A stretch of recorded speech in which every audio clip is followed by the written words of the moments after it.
Hi అండి, welcome back to our channel. ఇట్లా ఎంత రిలాక్స్. ఈరోజు మన టాపిక్ వచ్చేసరికి మౌనంగా ఉంటే ఏం జరుగుతుంది, మౌనంగా ఉన్న వాళ్ళ పరిస్థితి ఏంటి అనేది ఈ టాపిక్ అనమాట ఈరోజు వచ్చి. సో ఏంటి అంటే, ఒక మనిషి గురించి తెలుసుకోవాలంటే ఆ మనిషి దగ్గర డబ్బు లేకుండా జీవించాడు అనుకో, అప్పుడు వాళ్ళ దగ్గర చుట్టూ ఉన్న బంధాలు అనేవి వాటంతటా బయటపడతాయి అన్నమాట. స్వార్థపరులు ఎవరుంటే తెలుసా, మన అవసరాలకు వాడుకొని, అవసరం ఉన్నప్పుడు వాడుకొని తర్వాత ఏమీ తెలియనివాడు ఉంటాడు చూసారా, వాడు స్వార్థపడమాట. అటువంటి వాళ్ళు కూడా మనం దగ్గరకు రానియకూడదు. ఎదుటివారి అర్థం పర్థాలని మాటలు ఉంటాయి కొన్ని, అటువంటి మాటలు కనుక మనం పట్టుకొని వాళ్ళ మాటలకు మనం స్పందించాము అంటే మన మనశ్శాంతి మనం కోల్పోతాం అన్నమాట. అలాంటి వారి దగ్గర కూడా మనం మౌనంగా ఉండాలన్నమాట. ఎలా అంటే, తుప్పు పట్టిన వాళ్ళు కంటికి తుప్పులానే కనిపిస్తుంది, పచ్చకామెల్లో వచ్చిన వాడి కంటికి పచ్చకామెల్లో లోకమంతా పచ్చగానే ఉంటుంది అనిపిస్తుంది. ఈ సామెతలనే వాళ్ళకి మసకబారిన కంటికి మసగ్గానే కనిపిస్తుంది లోకం, అవును కదా. మన ఆశలు అనేవి మనకు హద్దుకు మించి ఉన్నప్పుడు మన శక్తి కూడా కష్టపడాలి, మన శక్తి నుంచి కష్టపడాలి, అప్పుడే మన ఆశలు తీరుతాయి. అంతేకాని ఆశ ఉండాలి కష్టపడకూడదు అంటే ఎవరు తీసుకొచ్చి పెడితే తింటాం మనం, అవునా కదా. ధైర్యం అంటే భయం లేకపోవటం కాదు, భయం ఉన్నా ముందుకు సాగటం అనేది ధైర్యం అంటే. నీ మౌనం అనేది అవసరానికి బట్టి లేదా పరిస్థితులను బట్టి మౌనంగా ఉండాలి, అంతేకాని ప్రతిసారి మౌనంగా ఉంటే ఈ సమాజం ఎక్కిరిస్తుంది. ఎగ్జాంపుల్ ఎవరు అనుకుంటున్నారు, నేననమాట. మౌనంగా ఉంటున్నాను కదా అని చెప్పి ఎవరు పడితే ఎవరు ఎట్లా పడితే అలా మాట్లాడితే అది కరెక్ట్ కాదు. ఈ మౌనం, నేను కొన్ని హద్దులు మాత్రమే దాటాను, ఈ హద్దులు కనుక గీత దాటానంటే మీరెవ్వరూ నేను మాట్లాడిన మాటగా సమాధానం ఉండదన్నమాట. బయటికి కనిపించిన రూపాన్ని, ఈ రూపాన్ని చూసి ఏం చేస్తుంది అనుకోకు, కానీ నోటు తెరిచి మాట్లాడితే ఆ రూపం వెనుక వేరొక అదృశ్యం ఉంటుంది, అద్భుతము ఉంటుంది. బయటకు కాకిలా కోకే ఒకేలా కనిపించచ్చు, కానీ గొంతు ఉప్పు చూస్తే అర్థమవుతుంది కదా కాకి ఏంటో కోకిలేంటో. నీ మౌనం అనేది నా మౌనం అనే ఏమైనా సరే ఎప్పుడూ మౌనంగా ఉంటే మాత్రం ఈ సమాజం ఎగురుస్తుంది. అందుకే అవసరాన్ని బట్టి మనం మౌనాన్ని పొదుపుగా వాడుకోవాలి. మనం రోజుకొక రకంగా రెడీ అవ్వచ్చు, కానీ రోజుకొక రకంగా మనసును మార్చుకోకూడదు. మనం ఉపవాసం చేసి రోజు శనివారం ఫాస్టింగ్ ఉంటున్నాను అని చెప్పి ఏదంటే మాట్లాడుకుంటూ ఏదంటే ఇది చేసేసి ఉపవాసం ఉంటాం, అది కరెక్ట్ కాదు. ఉపవాసం అంటే శనివారం అయినా సరే ఏ వారం అయినా సరే భోజనం చేసి దేవుణ్ణి ధ్యానించడం కూడా ఉపవాసం లెక్క అవుతుంది. ప్రేమ అనేది బాధ్యతలు లేనప్పుడు చాలా హ్యాపీగా ఉంటుంది, నువ్వు లేక నేను లేను, నేను లేక నువ్వు లేను అన్నట్టు ఉంటుంది. కానీ ఒకసారి బాధ్యతలు స్టార్ట్ అయినాక ఆ ప్రేమ అనేది భారంగా ఉంటుందన్నమాట. కాబట్టి మౌనము ఒకటి, చిరునవ్వు ఒకటి ప్రతికూలంగా ఉన్న పరిస్థితులను కూడా అనుకూలంగా మార్చేస్తుంది. అర్హత లేని వ్యక్తులు మన అర్హత గురించి మాట్లాడుతున్నారు చాలామంది, కానీ అది వాళ్ళ తప్పు కాదనిపించింది, అది నా అమాయకత్వమేమో అనిపిస్తుంది, అవునా కదా. మన యొక్క జీవితం అనేది ఎప్పుడూ సవాళ్ళను విసురుతూనే ఉంటుంది. ఆ సవాళ్ళను ఎదుర్కొని నిలబడిన వాడే నిజమైన మనిషి అన్నమాట.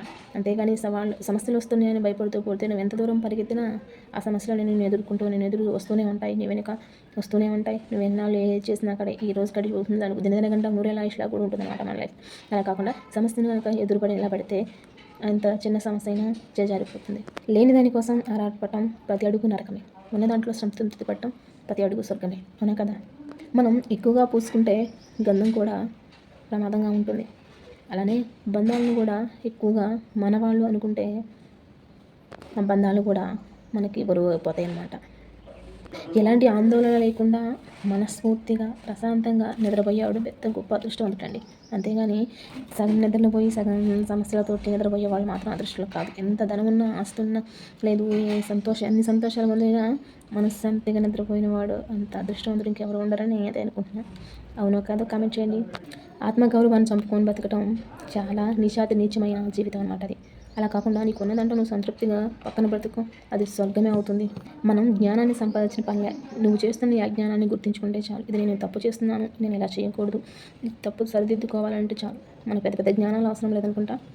మనం ఏదైనా సరే ఒక మనిషికి అడగకుండా సలహా ఇచ్చామనుకో, అది చాలా చులకన అవుతుంది. ఒక ఐడియా ఇచ్చామంటే చాలా చీప్గా చూస్తారనమాట మనం, ఏమేంటి నాకు చెప్తుంది ఐడియా అని చెప్పేసి. కానీ ఒక మనిషిని నమ్మితే అది అబద్ధం కూడా నిజమవుతుంది, అది నమ్మకపోతే అబద్ధం కూడా ఒక నిజం కూడా అబద్ధం అవుతుందన్నమాట. మనం ఎదుటివాడి తప్పులను చూసి మనం ఒక్కొక్క జీవిత పాఠాలు నేర్చుకోవాలి. అలా కాకుండా మన లైఫ్లో మన అనుభవాలతో నేర్చుకోవాలంటే మన జీవితం సరిపోదను. అయితే నేనైతే అని అనుకుంటున్నా, ముందు వాళ్ళు ఏం చేశారా మనం ఆ తప్పు మనం చేయకూడదు అనుకోవాలి, అంతేకాని వాళ్ళు చేశారు కదా వాళ్ళకి ఏం కాలేదు మనం చేస్తే ఏమైంది అనే లెక్కలో ఉండకూడదు అనమాట. 10 ఎండుకర్రలో ఒక పచ్చికర్ర వచ్చినా మంటల్లో మాడిపోవాల్సిందే కదా. అలాగే 10 మంది చెడ్డవాళ్ళలో ఒక మంచివాడు వచ్చినా కూడా వాటిని చెడ్డవాడే అంటారు కానీ మంచివాడు అన్నారు కదా. మనం ఏదైనా సరే ఒక చూడాల వాళ్ళు కనుక నేర్చుకున్నామంటే మన చావును మనమే దగ్గరగా కోరి తీసుకొచ్చుకున్నట్లే అనమాట. మనం కొన్ని చోట్ల కొంతమంది మన మనసు, కొంతమంది మాటల దగ్గర మనం కొంచెం సార్లు తగ్గొచ్చు. అప్పుడు కొన్ని విషయాలు తగ్గినప్పుడు మనకి ఒక విలువ అనేది ఉంటుంది. అలా కాకుండా అన్ని చోట్ల గనక తగ్గామంటే మన విలువ అనేది మనం కోల్పోతాం అనమాట. ఎప్పుడైనా సరే మనం కష్టపడి బతికేవాడు, కష్టం చేసి బతికేవాడు ఎప్పుడు కూడా ఓడిపోడండి. విజయాన్ని సాధిస్తాడు. మనకి ఏదో ఒక రూపంలో దేవుడు అనేవాడు చల్లగా చూస్తాడు. అంతేగాని అడవిలో పరిస్థితులు ఎలా ఉన్నప్పటికీ సింహం గడ్డి మేయదు కదా. మనం చెప్పే మాట ఇది నిజము అని చెప్పడానికి అవతల మనిషి ఇష్టపడలేదనుకో, అలాంటప్పుడు మనం చెప్పడం మానేయాలి. అడగకుండా ఏదైనా సరే ఒక మనిషి ఏదైనా పక్క మనిషి అడగకుండా చెప్పడం అది అవివేకం అనమాట. అన్నీ తెలిసి ఇది ఇలా అని అడిగిన మనిషికి చెప్పకపోవటం అహంకారం అవుతుంది.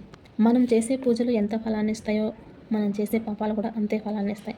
మనం ఏదైతే ప్రతిఫలం కోసం సాధిస్తామో అది మంచైనా చెడైనా అది మన అంటూ ఉంటాయి. చెడు చేస్తే చెడు వస్తాయి, మంచి చేస్తే మంచి వస్తాయి. నువ్వంటే నువ్వు ఏంటో నిరూపించుకునే వాడికి ఇంట్లో వాళ్ళైనా సరే, బయట వాళ్ళైనా సరే, ప్రపంచమైనా సరే, ఇంట్లో వాళ్ళు ఎవరైనా సరే వాళ్ళకి మన మనసుగానే కనిపిస్తాం. So please like and share and subscribe చేయండి. నా ఛానల్ అనేది మీకు నచ్చినట్టయితే లైక్ చేయండి, షేర్ చేయండి, సబ్స్క్రైబ్ చేయండి ప్లీజ్ అండి. స్కిప్ చేయకుండా నా వీడియోని చూడండి.